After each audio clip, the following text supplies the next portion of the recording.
सुबह के दिन गोकुला में बाजे बधैया है। आज सुबह के दिन गोकुला में बाजे बधैया है। ललना देवकी के कोइख जन्म लेल कृष्ण कन्हैया है। ललना देवकी के कोइख जन्म लेल कृष्ण कन्हैया है। ललना देवकी के कोइख जन्म लेल कृष्ण कन्हैया है।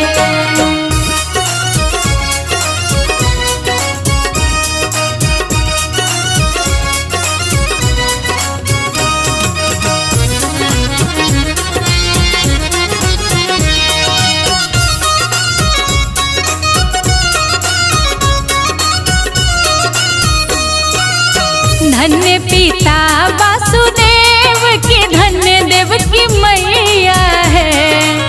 धन्य पिता वासुदेव के धन्य देवकी मैया है। ललना धन्य भेला धाम धराएला जग रखबैया है। ललना देवकी के कोइख जन्म लेल कृष्ण कन्हैया है। ललना देवकी के कोइख जन्म लेल कृष्ण कन्हैया है।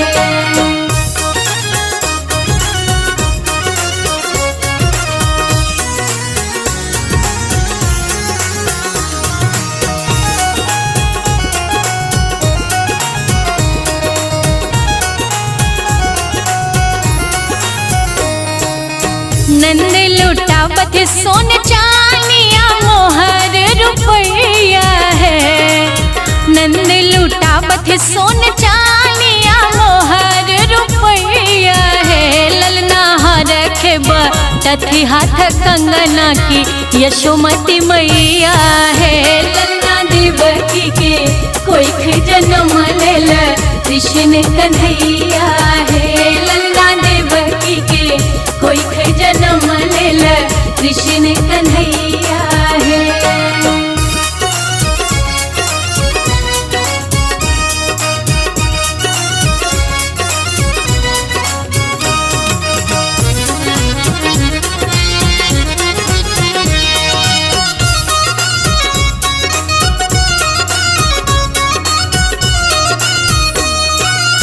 ग्वाला बाला लुटैया मगन भवधैया है।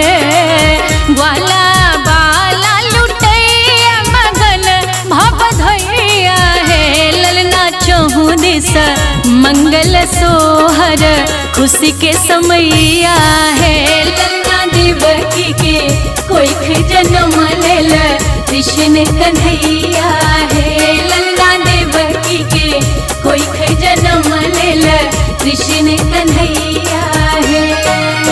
आज सुबह के दिन गोकुला में बाजे बधैया है।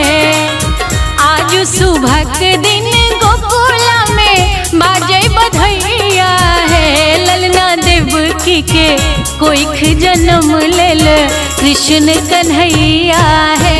ललना देवकी के कोइख जन्म लेल कृष्ण कन्हैया है। ललना देवकी के कोइख जन्म लेल कृष्ण कन्हैया।